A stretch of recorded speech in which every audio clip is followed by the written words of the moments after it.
RNE Audio. Descarga la app y disfruta de los programas de RNE y nuestros podcasts originales. Espacio en Blanco, en Radio Nacional de España, con Miguel Blanco.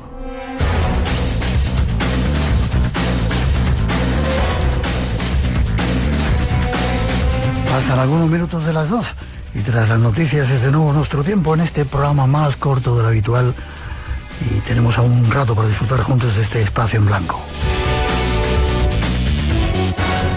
Redes sociales abiertas de Blanco Radio RNE y los saludos para todos los que se veis ahí en directo, conectados en Radio 1, Radio 5, en la radio online y para todos los que nos escucháis en el podcast. Gracias por hacerlo. Para continuar, vamos con un siguiente invitado que nos va a traer algunos secretos de la contrainteligencia.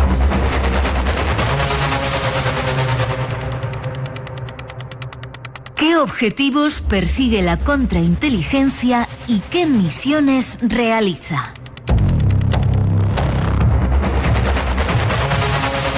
¿Por qué es importante para nuestro país? ¿Cuáles son nuestros enemigos? ¿Y por qué debemos contar con unos servicios de inteligencia a la altura de nuestras necesidades de defensa y seguridad nacional?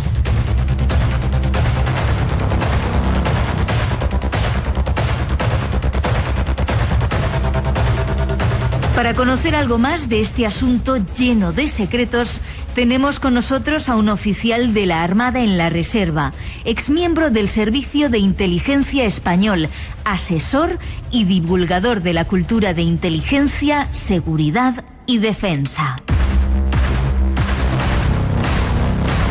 Y junto a él vamos a tratar de conocer algunos secretos de la contrainteligencia en nuestro país.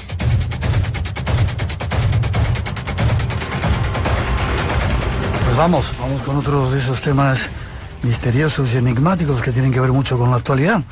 Y para ello tenemos un invitado especial, Jorge Gómez, al que ya saludamos. Buenas noches, Jorge, ¿cómo estás? Buenas noches, encantado de estar con vosotros. Y nosotros de que estés aquí. Has escrito un libro que se llama Los secretos de la contrainteligencia, espionaje, factor humano y tecnología en una lucha secreta dentro y fuera de España. Eres un oficial, bueno, primero experto en asesor en seguridad y defensa, oficial de la Armada en la Reserva y exmiembro del Servicio de Inteligencia durante 26 años. ¿Has sido espía, Jorge? Sí, para el lenguaje que utiliza el público y que le gusta, pues sí. Nosotros preferimos utilizar oficial de inteligencia, pero sí, he sido espía. Vale, ¿eres oficial? Sí. Vale. ¿Cómo te ha dado por escribir este libro? Es como desnudarse, ¿no? Y como descubrir muchas cosas que deberían estar ocultas o no. ¿Queréis darlo a conocer? No, yo creo que no descubro ningún secreto, entre otras cosas, porque no puedo, porque eso está sujeto a la ley. Pero descubro, yo creo que el secreto más importante, que es cómo somos los que trabajamos en un servicio de inteligencia. Qué valores tenemos, qué buscamos, qué labores desarrollamos para nuestro país y para nuestra sociedad. Por eso estás aquí con nosotros hoy en el programa, para tratar de entender qué es eso de la inteligencia o la contrainteligencia. Bueno, la contrainteligencia es protección, es proteger aquello que tenemos, nuestros secretos empresariales, nuestros secretos de Estado, y es la lucha permanente contra los oficiales de inteligencia.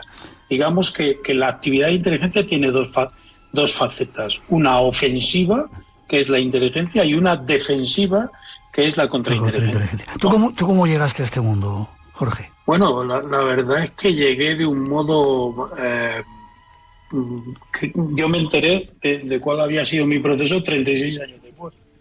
O sea, bien, llegué porque alguien se fijó en mí, porque alguien consideró que podía ser interesante para el servicio y ahí se inició mi camino sin que yo lo supiera. Cuando yo fui consciente ya habían pasado un tiempo.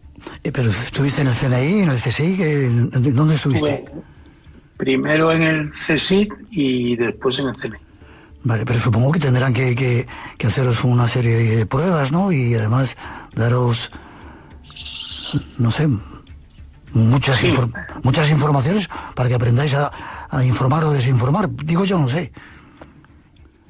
Sí, la actividad de un servicio de inteligencia es una actividad muy seria, que responde siempre a un método. Aquí no hay inventos, no hay ocurrencias, está todo muy medido y te tienes que adiestrar y preparar para ello, por supuesto. Nadie está preparado para realizar esa actividad. No hay ningún estudio universitario que sea el que vaya a adaptarte, entendiendo además como un servicio de inteligencia hay todo tipo de trabajos. Una operación, lo hemos visto ahora en Israel, ¿no?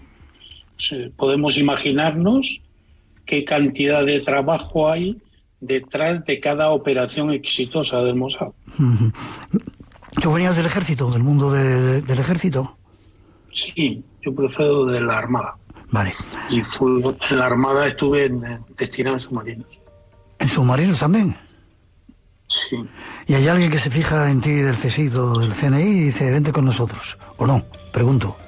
Hay alguien que se fija en mí y de modo indirecto me aconseja en que haga determinados cursos y eso fue el inicio de mi camino, ¿no?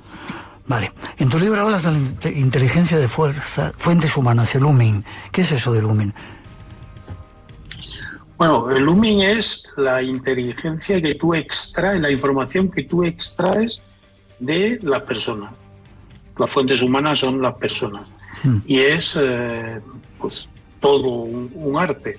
Al final es convencer a alguien para que haga algo o te aporte alguna información que es de interés para nuestro país, para nuestras operaciones.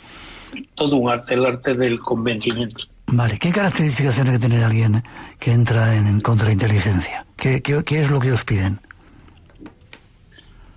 Bueno, en general tiene que tener altos valores de amar a tu país, de querer defenderlo, un espíritu de sacrificio enorme, nunca va a estar compensado con dinero si esto lo extrapolamos a la vida civil, ¿no? Una alta entrega y después ser una persona con una capacidad de memoria importante. Depende del trabajo que vayas a realizar allí, pero si hablamos de un agente de campo, pues una memoria importante, una capacidad de organización, sangre fría y capacidad para responder a imprevistos de forma muy rápida. Vale, ¿cuántos años estuviste tú en los servicios? 26. 26. ¿Lleváis armas? Si quieres contestarme. Habitualmente no. Vale. ¿Nos puedes el arma de un servicio de inteligencia es el cerebro. ¿Es el qué, perdona? ¿No te he entendido? Es el cerebro. El cerebro. Vale.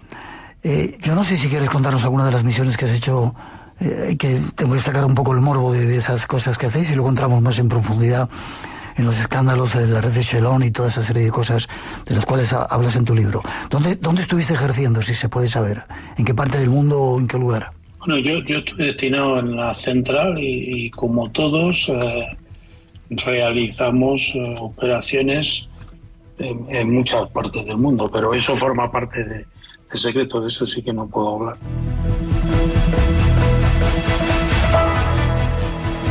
¿Cuáles son los servicios de inteligencia o contrainteligencia más importantes del mundo? Bueno,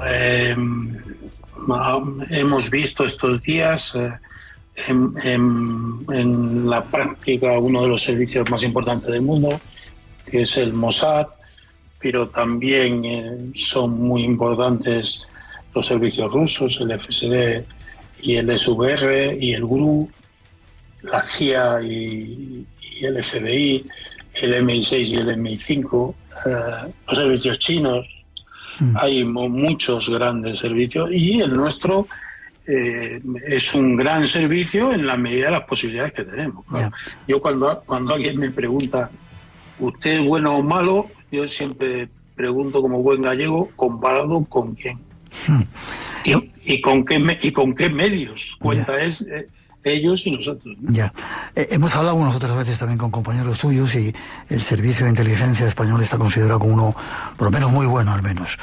¿Se puede decir cuántos hay? ¿Cuántos sois? ¿O tampoco me lo puedes contar eso? Eso forma parte del secreto, aunque ha habido gente que en conferencias ha afirmado que entre 3.500 y 4.000, pero forma parte el número de miembros, las instalaciones, la metodología, eso forma parte de la parte oculta de la que no hablamos habitualmente porque no podemos. Vale. ¿Y tenéis permiso para trabajar en cualquier parte del mundo? Bueno, las actividades de los servicios tienen personas destinadas en muchos países que están oficialmente acreditadas y que realizan las labores para las que están acreditadas. Otro tipo de labores no están permitidas en ningún país. Por eso lo denominan espionaje, ¿no? Pero se realiza. Vale. Cuando te pillan, pues te expulsan y se terminó tu trabajo. Vale. Solamente, o sea, los estados o los gobiernos son los que tienen servicios de inteligencia, o en este momento hay empresas privadas de inteligencia que se venden o que venden información. No, hay empresas de inteligencia privadas también. El mundo ha cambiado mucho, entonces imagínate grandes empresas como Google o como Meta, o el dinero que poseen, las capacidades que poseen, mucho más que muchos estados. Entonces ha proliferado la inteligencia privada, pero que no se dedica a vender información, sino a obtener información, aportarla a sus clientes, ¿no? Y hay en todo el mundo. Vale. Me decías que un ejemplo actual de lo que está ocurriendo es Israel, que es uno de los mejores servicios de inteligencia, y te referías quizá a que ha pasado información a los Estados Unidos de dónde estaban en Irak, en Irán, esos lugares donde estaban teóricamente haciendo o preparando las bombas atómicas. ¿Tenían gente desplegada en Irán para tener todo tipo de información? Hablábamos antes de las fuentes SUMI, esos son las fuentes SUMI. Han demostrado tener un despliegue de fuentes en Irán muy importante y tener información muy precisa de aquellos objetivos que tenían que atacar, tanto militarmente como en operaciones de inteligencia, ya que han eliminado parte de la cúpula política, la cúpula religiosa, la cúpula del ejército, la cúpula científica. Es decir, es muy difícil hacer eso, y eso demuestra que tienen muchos informadores sobre el terreno, ¿no? Vale. Otra cosa es que yo discrepo como se presenta esto, porque Donald Trump presenta esto como si realmente el trabajo lo hubiesen realizado ellos, pero el trabajo lo ha realizado Israel. Ya, es lo que te quería preguntar. Vamos a poner, si quieres, ese ejemplo, o bueno, o tú que estás en un determinado país, no sé, cualquiera, necesitas buscar Human y hablas con la gente, con la población de allí para captarlos y que te sean un poco tu voz y tus oídos en los lugares. ¿Cómo funciona eso? ¿Cómo se capta a la gente, a los Human en los lugares? Sí, al final tienes que hacer unas operaciones de acercamiento a estas personas, ya sea con tu bandera real o con otra bandera, con lo que se denomina bandera falsa. Es decir, me puedo acercar como un empresario, como un trabajador en una gran compañía, no siempre o casi nunca como un miembro del servicio secreto de otro país. Y la labor UMI está en convencerlo, en llevarlo poco a poco a que nos entregue la información que necesitamos. En este caso, los israelíes, pues información de la posición de muchas de estas instalaciones, información de la posición de muchas de estas personas que después son eliminadas.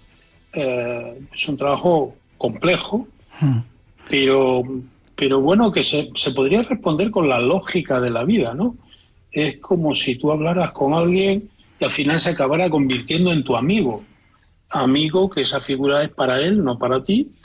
Y tu amigo al final pues acaba haciendo cosas por ti. Vale, pero supongo que esa gente se le pagará, ¿no? A esa gente de los lugares, ¿no? O cómo Dices que si son amigos, vale, lo hacen gratis, pero ¿se paga los servicios? No. Sí, claro. Hay una técnica que es conocida, que establecieron los americanos después de la Segunda Guerra Mundial, la CIA, cuyo acrónimo es MICE, que en inglés significaría money, dinero, ideología, chantaje y ego. Esas son las cuatro. Chantaje y ego. Y ego. Esas son las cuatro partes en las que podemos incluir a toda la población. Yo estoy en desacuerdo con lo del chantaje, porque el chantaje no es una vulnerabilidad del individuo, es un procedimiento con el que tú le atacas. Pero bueno, ellos establecieron en su momento estas cuatro y al final ahí tienes todo. Quiero decir, el dinero, la ideología y el ego son las tres fundamentales. Vale. Sobre todo el ego. Sí, vale. Y hay otra, la técnica RAX. R-A. Sí. ¿Esa cuál es? Eso fue una ampliación posterior a la técnica MICE, en la que se consideraba que había otros factores que influían. Es ya una aplicación más psicológica de la técnica MICE, y entonces se aumentan el número de cuestiones que influyen a la hora de acercarte a una persona y convencerla, ¿no? ¿Cómo cuáles? Pero pues el efecto, cuando tú a alguien, por ejemplo, le haces un favor, psicológicamente se ve en la necesidad de devolverte. Sí. Pues como eso, varias cuestiones Ya. que influyen en cuál va a ser la reacción de la fuente, ¿no? Ya. Estas cuestiones te valen para perfilar a la fuente. Ya. Para saber qué tengo que ofrecerle, de qué tengo que hablar con él, qué conversaciones son las adecuadas para que cada vez se sientan más cerca de mí. Vale, veo que lo tenéis todo súper estudiado, ¿eh? Sí, esto no es un trabajo en el que como te decía antes, en el que se improvise mucho. Esa famosa improvisación española yo creo que no es una virtud, sino un defecto, ¿no? Vale. ¿Hay hombres y mujeres en los servicios, tanto hombres como mujeres? Sí, claro. Hablando hoy con Jorge Gómez de los secretos de la contrainteligencia. En Radio Nacional tenemos las noches más llenas de misterio de la radio. Adelante, disfrútalas. Estás en Espacio en Blanco, con Miguel Blanco, en Radio Nacional de España. Y ahora este tiempo con Jorge Gómez hablando de contrainteligencia. Hoy, Jorge, se ha puesto muy de moda eso de la desinformación. Tú me puedes inventar cualquier historia sobre mí y decir que soy yo que sé cualquier cosa, lo lanzamos a los medios y me has hundido la vida, la mía o la de cualquier otro, hasta que se demuestre que todo eso es mentira. ¿Así funciona también la contrainteligencia? ¿O tratáis de luchar contra eso? Es decir, yo me puedo inventar que Jorge Gómez, yo que sé, acaba de robar un banco en las Bahamas y que tiene una casa en Galicia y que tiene un yate y que además habla con... Sí, la diferencia, Miguel, es el potencial que tienen las nuevas plataformas de comunicación. Es decir, tú hoy tienes influencers, instagramers, que tienen millones de seguidores. Sí. Lo cual quiere decir que lo que ellos digan es escuchado por millones de personas. Pero no solo es escuchado, sino que se produce ese efecto que yo he llamado en algunos informes el efecto profeta. No son instagramers o influencers, son profetas que tienen unos seguidores fanáticos que creen todo lo que este señor diga. Bueno, pues esto es una herramienta tremenda, porque si yo me invento que Miguel ha hecho no sé qué, ellos no lo van a comprobar, se lo van a creer.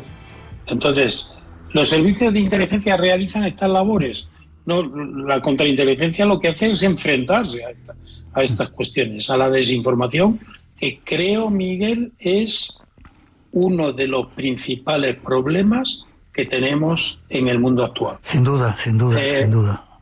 Cuando el ciudadano no es capaz de discernir qué es verdad de qué es mentira, ya te tengo en el punto adecuado para hacer contigo lo que yo quiera, para convertir la verdad en lo que yo quiera. Y esto lo vivimos todos los días. ¿Crees que se está utilizando eso por parte de los gobiernos, por parte de servicios de inteligencia? ¿Para dominarnos o para despistarnos o para qué? Voy más allá, se está utilizando por los gobiernos, por los servicios, por actores independientes, grupos económicos muy poderosos, y aunque uno sea un experto, yo no sé si te ocurre a ti, Miguel, yo hay veces que en Twitter, por ejemplo, que yo, tengo muchos seguidores, cuando leo una noticia, hay noticias que solo el titular ya me hace sospechar. Y digo, esto no me gusta, voy a comprobarlo. Y esto lo vivimos todos los días, es decir, no solo nos inventamos textos, vídeos, de todo. Y yo a veces digo y afirmo muchas veces, ¿qué necesidad tiene alguien que nos quiere presentar la verdad de mentirnos para ello? Y esto es lo que se hace todos los días, ¿no? Pero Jorge, qué fácil es hacerlo eso, ¿eh?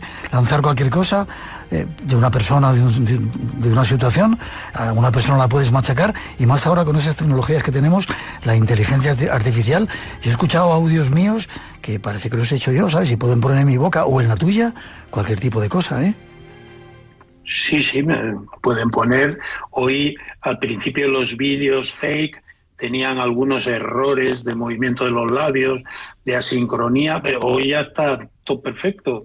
Es decir, cogen un vídeo tuyo y te ponen diciendo algo que no has dicho y se lo han creído millones de personas. Y a partir de ahí tú ya después te defiendes, pero el daño está hecho. Es muy complicado. ¿Contra eso lucha la contrainteligencia? Sí, todos los días. Están luchando. Fíjate, yo me gustaría resaltar algo, Miguel, ¿sí? que creo que es importante. Los servicios de inteligencia se trabajan horas y horas. Por supuesto, muchas más de las que cobras. ¿Por qué? Porque al final tú tienes un concepto de cumplir con tu misión. Y tu misión parece que no termina nunca. Es decir, estás trabajando 10, 12 horas, por ejemplo, en desmantelar una operación de desinformación, en buscar recursos y relatos para contrarrestarla, y te vas, has entrado a las 8 de la mañana, te vas a las 9 de la noche y te vas con la sensación de que no has conseguido nada. Ya. Entonces es un trabajo en el que de verdad tienen personas allí entregadas absolutamente a la defensa de que podamos vivir más tranquilos. Menos mal que estáis. ¿Tu familia sabía que eras espía? Perdón, o oficial de inteligencia. No, utiliza espía, yo creo que está bien utilizado también. Lo que pasa es que espía parece que tiene una connotación despectiva, ¿no? Pero no. En un momento inicial no sabían que estaba en el servicio de inteligencia, y posteriormente mi padre sí lo sabía, y también llegó un momento que no tuve ningún problema con ocultar nada, porque mi padre directamente dijo: a mí no me cuentes nada, que no quiero saberlo. Con lo cual me abrió las puertas a vivir, que viviese más tranquilo él. Y en el caso de mis hijas lo cuento en el libro, ¿no? ¿Hasta ahora no se habían enterado? La mayor sabía dónde trabajaba, y la pequeña, lo cuento a modo de anécdota, pero para responder a esa pregunta. En unas navidades en República Dominicana, donde mi hija pequeña trabajaba en Naciones Unidas, le pregunté qué quería de regalo de Navidad, y me dijo que fumarme un cigarro contigo, papá, y tomarme una cerveza en la ciudad, en Santo Domingo Colonial. Y allí nos sentamos y me hizo 2 preguntas. Me hizo una pregunta que era: ¿tú has matado a alguien? a la que yo le contesté que no, y me dijo de verdad, digo, eso ya son 2 preguntas, y me pidió que escribiese un libro para ella, en el que le explicase mi vida, porque tenía la sensación de que solo conocía a la mitad de su padre. Qué curioso. Y que le fastidiaría mucho que un día yo desapareciese y viniese alguien a explicarle quién había sido qué había hecho su padre. Ya. Jorge, ¿has matado alguna vez a alguien? No.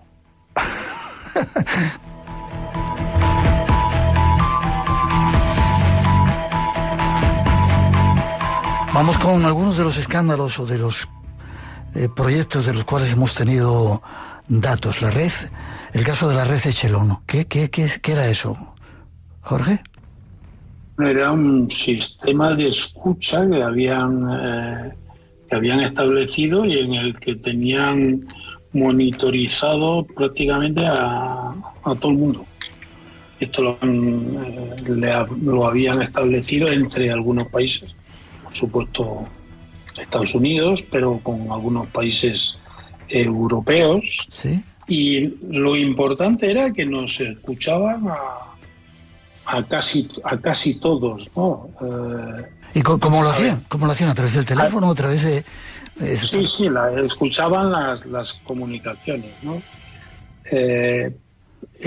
Aquí participaron Estados Unidos, el Reino Unido, Canadá, Australia y Nueva Zelanda. Nos suena esto a esa unión que estableció Donald Trump también con estos países, ¿no?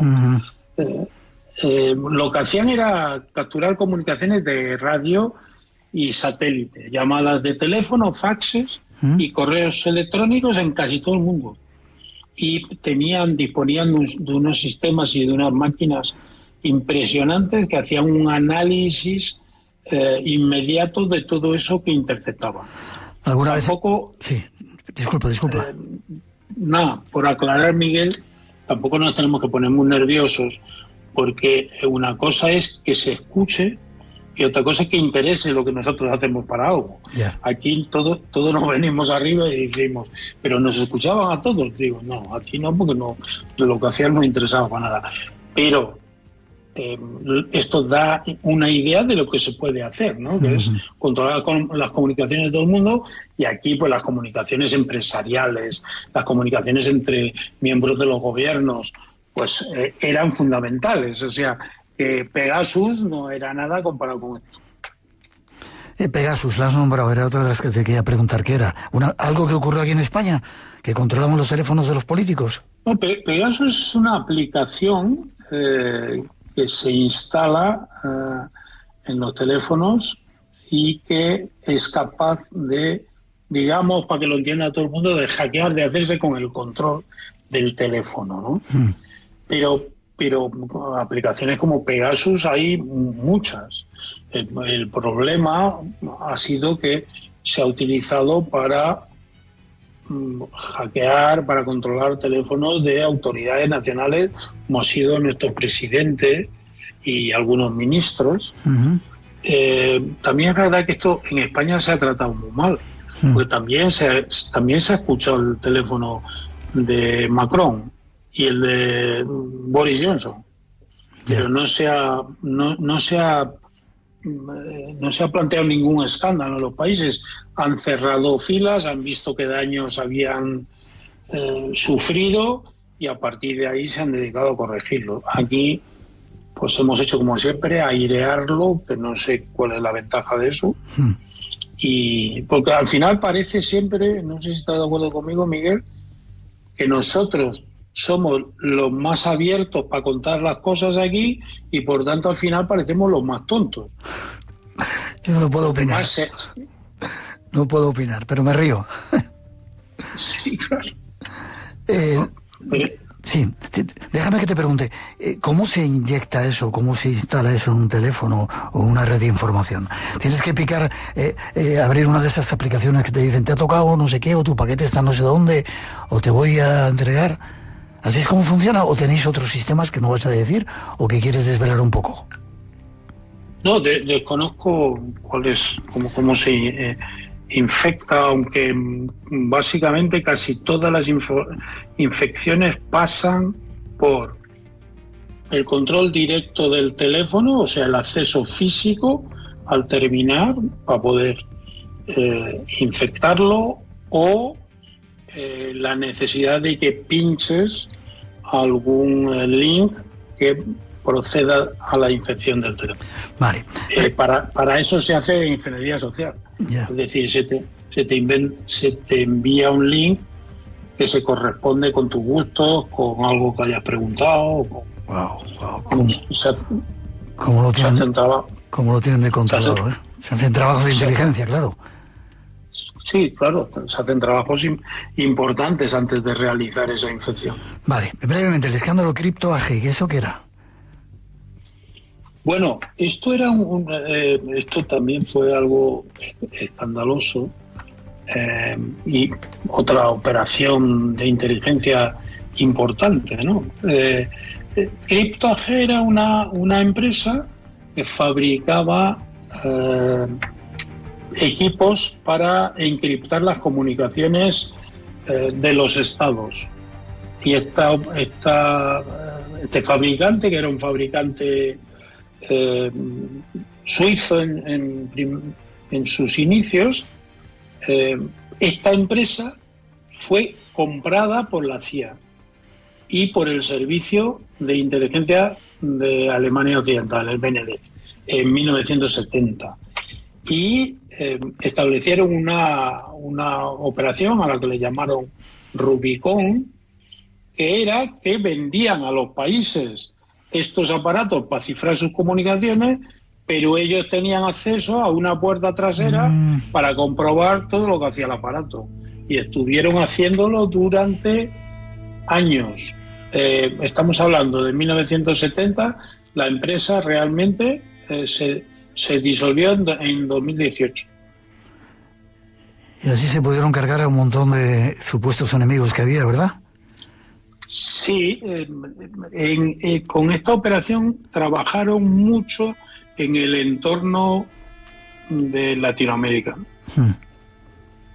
y en África. Entonces, al final, pues permitían obtener, pero también hubo protestas en Argentina, en Chile, era entorno hispanoamericano, ¿no? Latinoamericano. Bueno, son esas operaciones que se diseñan y que acaban siendo increíbles, ¿no? Cómo los israelíes han sido capaces de volar los Vipers de Hamas o los walkie-talkies de Hezbollah. Pues hace falta hacer muchas cosas, no solo un dispositivo que al final vuele el terminal. Hace falta hacer muchas otras cosas. Son grandes operaciones de inteligencia, sin duda. Más allá de que nos hayan perjudicado o no. Casi terminando, Jorge. Dos temas más me gustaría tocar brevemente. Rusia, Vladimir Putin, tiene un servicio de inteligencia y contrainteligencia potente. ¿Es capaz de influir en elecciones en cualquier parte del mundo? ¿A través de todos esos mecanismos que tienen? Sin duda. Los rusos son genios de la propaganda y la desinformación. Y la ejercen en todo el mundo. Tú puedes observar que con qué frialdad Putin habla de la normalidad internacional y ataca en Ucrania todos los objetivos que les dé la gana. Es decir, manejan el relato con una velocidad que es difícil neutralizarlo, muy difícil. Y disponen de adeptos en todo el mundo, porque curiosamente Putin es para, por ejemplo, la extrema derecha, pues como el elemento que defiende los valores. Yo te puedo... lo mismo que Trump, ¿no?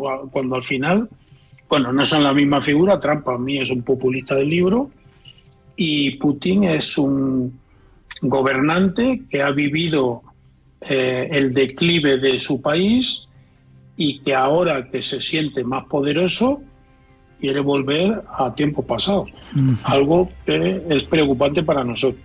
Ya. ¿Y qué has dicho que era Trump? Un populista de libro. Un populista de libro, vale. Terminando, ¿qué podemos hacer? ¿Qué puede hacer la gente normalita para no caer en estas cosas? Que no sé, ¿qué podemos hacer la gente de a pie? Aparte de leer tu libro, los secretos de la contrainteligencia, porque se descubre un universo ahí absolutamente enigmático, increíble, misterioso. ¿Pero podemos hacer algo? Bueno, realmente contra estos grandes poderes podemos hacer bien poco, porque ellos son los que determinan la marcha del mundo en general, ¿no? ¿Qué puede hacer el ciudadano de Irán contra sus gobernantes? ¿O qué puede hacer para que no le bombardee Estados Unidos? Pues bien poco. Ya. Contra la desinformación, utilizar el sentido común. Pero precisamente las redes están diseñadas para algo que yo critico muchas veces, que es el aterrizaje de la geopolítica en la mente de todo el mundo. Entonces, el anonimato en las redes permite que cualquier indocumentado discuta de un tema de geopolítica o discuta de un tema de Israel, y seguramente si le pones el mapa adelante no sabe ubicar dónde está Israel. Yeah. Es decir, hemos hecho de la mediocridad, de la falta de capacidad y de la falta de preparación, no algo vergonzoso, sino algo de lo que nos podemos incluso enorgullecer. Y te pongo un ejemplo claro que yo no sé cuál es tu edad, Miguel, pero la mía, ¿vale? 63 años. Uh-huh. En mi juventud, ser idiota era vergonzoso. Sí. Pero hoy en TikTok te puedes convertir en un artista. Y tener miles y millones de seguidores, ¿verdad? Y tener millones de seguidores. Sin haber leído un libro en tu vida, sí, y diciendo sandeces que deberían de ponerte colorado. Yeah. Pero no es así. El mundo ha cambiado y de repente los necios están al mando. Yeah. Pues esto también agrava la situación. Quizá la gente más normalita, así, comprobar las informaciones, no creerte lo que cuentan ahí, ¿no? Eso es lo único que podemos hacer. Cuando algo, utilizar el sentido común, cuando algo nos extrañe, cuando leamos un titular y digas, ostras, que me parece extraño esto que publican, pues busquemos más información al respecto. Hay herramientas en Google para comprobar si una imagen es correcta o no, porque nos venden imágenes que no son correctas, uh-huh, que son de otra guerra o que son de otra situación. Hay gente que está preocupada y tú dices, esto es alguien que se despertó en Minnesota y decidió que iba a dedicar su día a enviarnos una imagen fake. No, esto es un trabajo absolutamente profesional y absolutamente programado para engañarnos.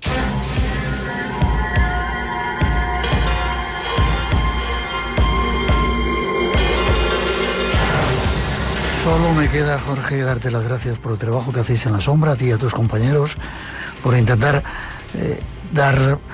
sacar la verdad de esas desinformaciones, por protegernos. Y forma de contacto contigo, si la gente quiere saber más, aparte de recomendar estos secretos de la contrainteligencia. Sí, yo tengo presido una compañía de inteligencia privada que se llama HSI, HS Intelligence. Tienen la página web, pueden entrar y ahí tienen nuestros datos de contacto y podemos hablar de lo que estén interesados. Y si no, mi perfil en Twitter es Yuri_HSI en mayúsculas, y ahí también pueden preguntarme y yo contesto a todo el mundo que puedo, ¿no? Yo antes de despedirme quería decirte, Miguel, sí, estamos ya en aquella cita que se atribuye a Dostoyevsky, pero que realmente dicen que no es de él, pero pero es interesante aquella cita en la que Dostoyevsky decía: en algún momento las personas inteligentes van a tener que callarse para que los necios no se sientan ofendidos. Bueno, pues Dostoyevsky tenía razón, ya estamos ahí. Te doy las gracias, espero que hayas disfrutado estando con nosotros. Sí, mucho. Me parece un formato de entrevista muy interesante y muchas gracias por haber contado conmigo. Gracias a ti, Jorge. Un fuerte abrazo y adelante. Y gracias por esa contrainteligencia. Un abrazo. Hasta pronto. Radio Nacional de España. La radio por delante. Una gran película. Seguimos en esta selección de películas estivales y veraniegas que vas a poder encontrar. Sin saberlo. Tenemos historias que contar. Lo que vamos a contar ahora ocurre en el Museo Antropológico. La colección del Dr. Velasco. Ponte un podcast. Y sobre esa mesa En RNE Audio. Te queda muy bien. Es que combinan con todo. Radio Nacional de España.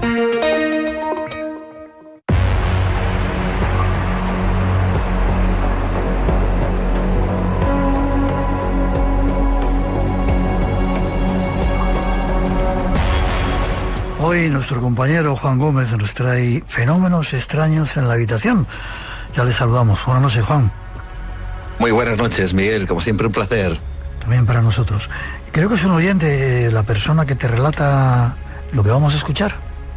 Sí, es una oyente del Espacio en Blanco que quiere relatar una experiencia y fíjate que es quizá una de las cosas más comunes, ¿no? El hecho de que las cosas que suceden dentro del entorno de la habitación son las que más miedo dan. Bueno, pues este es un buen ejemplo y hoy precisamente la vamos a escuchar y lo vamos a descubrir.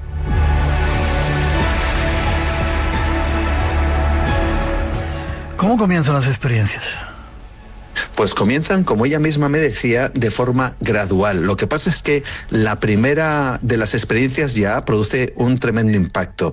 Está en la cama, volvemos a esos fenómenos extraños en la habitación, está a punto de dormir y entonces sucede algo que, bueno, nos puede sonar, ¿no? Lo de la llamada parálisis del sueño, pero que en esta ocasión está acompañado de algo que a ella la pone los pelos de punta. Y si te parece, la mejor manera de descubrirlo es escucharla. Así una noche como que andaba algo por la habitación, ¿sabes? Me daba la sensación de que había como seres pequeños o algo como que oía movimientos, respirar, presencia y tal. Era cuando me iba a dormir.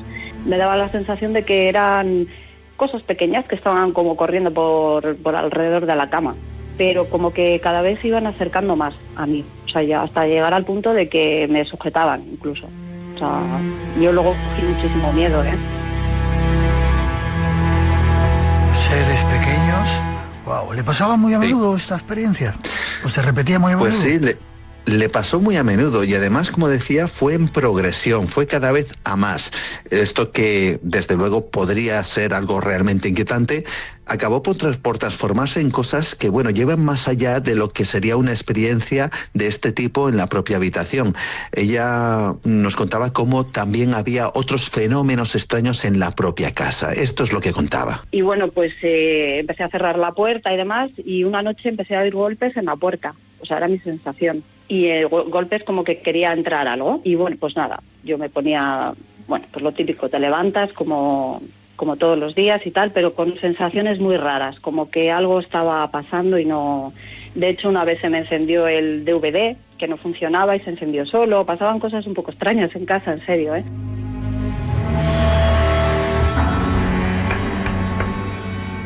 No solamente golpes, sino que la cosa se pone más complicada, ¿no?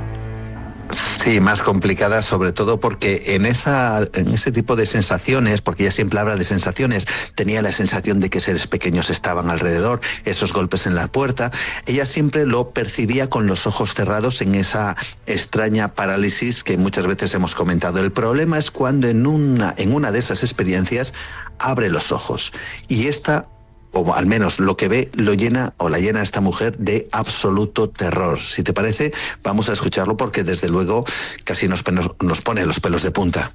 Y nada, ya una noche, porque ya fue, ya te digo que progresivo, pues sí que pude abrir los ojos y claro, yo quería gritar y quería pues levantarme y no podía, como me pasaba todas esas noches. Y sí que noté, o sea, vi como una masa oscura a los pies de la cama. que era como una materia, no se veían formas de persona ni nada, pero una materia así, como una energía muy oscura. Y nada, pues claro, me entró mucho miedo, me entró pánico, porque yo notaba que había algo que además me estaba sujetando, y de hecho una vez ya te conté que noté como que me estaban agarrando las piernas.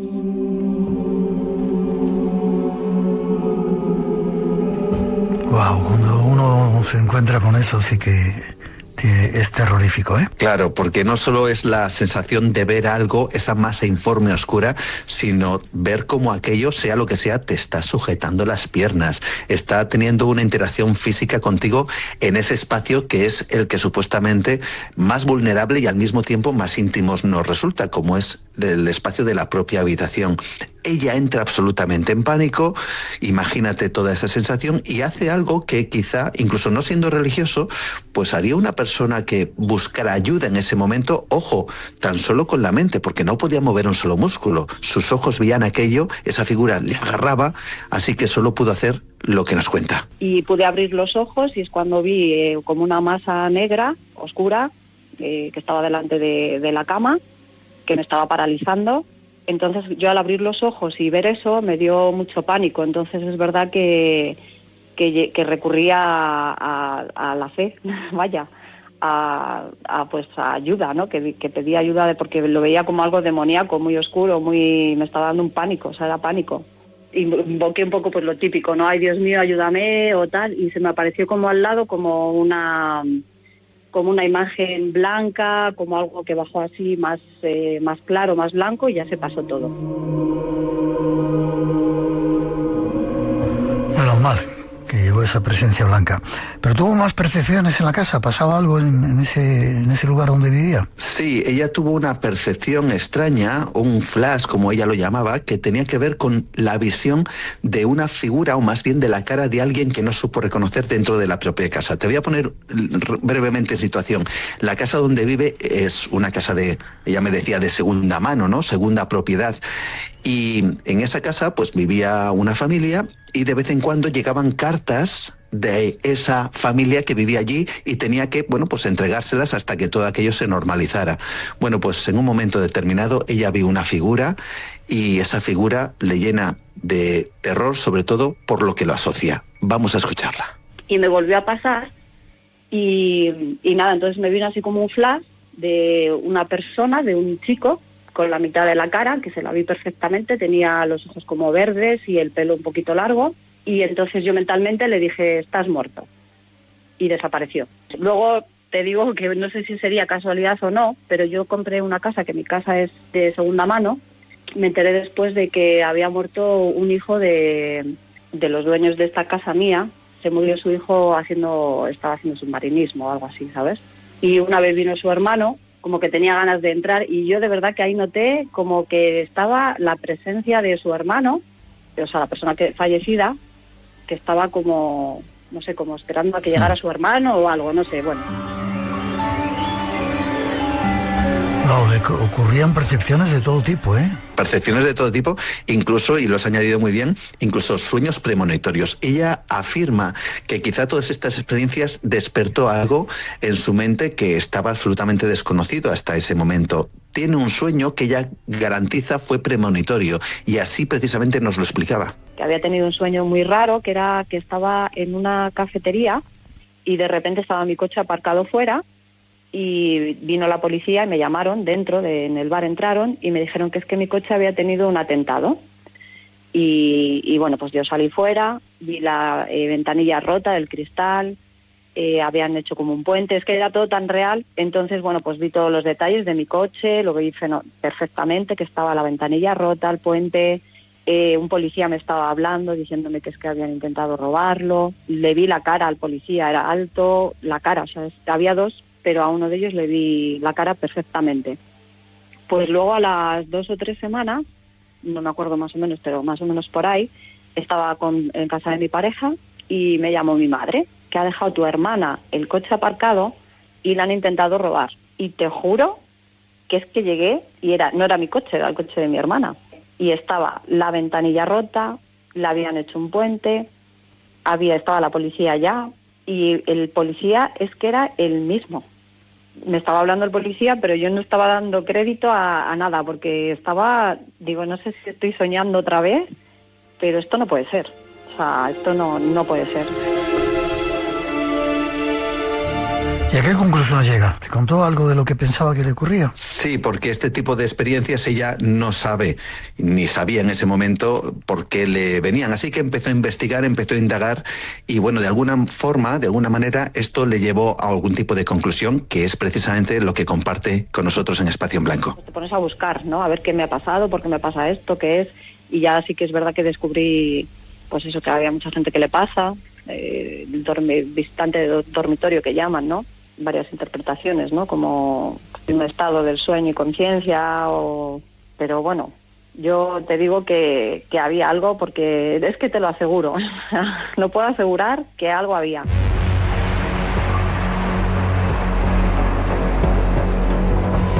Qué curiosa vivencia y experiencia, y qué bonito que nos lo cuenten los oyentes. Si quieren hacerlo, tenemos muchos oyentes que han vivido experiencias, a veces no tienen la posibilidad por miedo, por vergüenza, pero ahí tenemos este canal para que lo puedan hacer, ¿verdad, Juan? Sin duda, además ella misma me decía, ojalá mi experiencia sirva para ayudar a otros y para compartir y para que se sientan de alguna forma que no están solos. ¿Forma de contacto contigo? Juan Gómez, espacioenblanco@gmail.com. Estaremos encantados de conocer y compartir esas cosas que solo contamos aquí en el Espacio en Blanco. Gracias por hacerlo. Seguimos en contacto, ¿vale? Fuerte abrazo. Hasta prontito.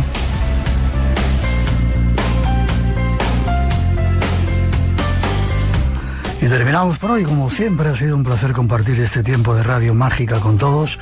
Hoy un poco más corto de lo habitual.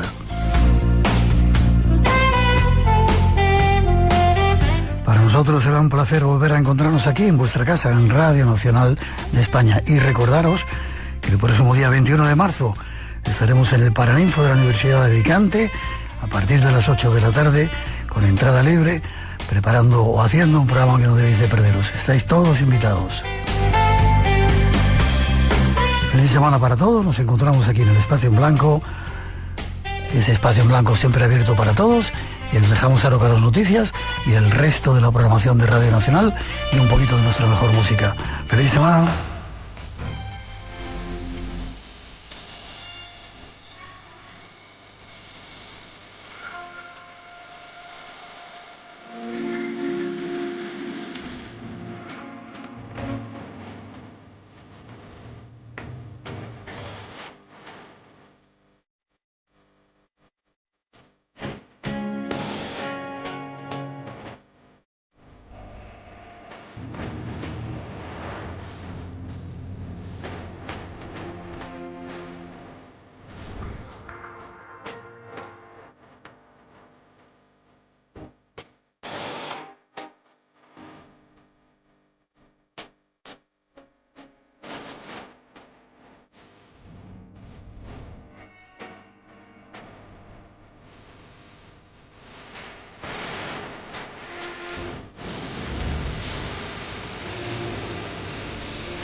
Just a perfect day. Proud and old, left alone. Weekenders on our own. It's as fun. Yeah. Just a perfect day. See, you made me forget myself. I even thought I was someone else, someone good. Oh,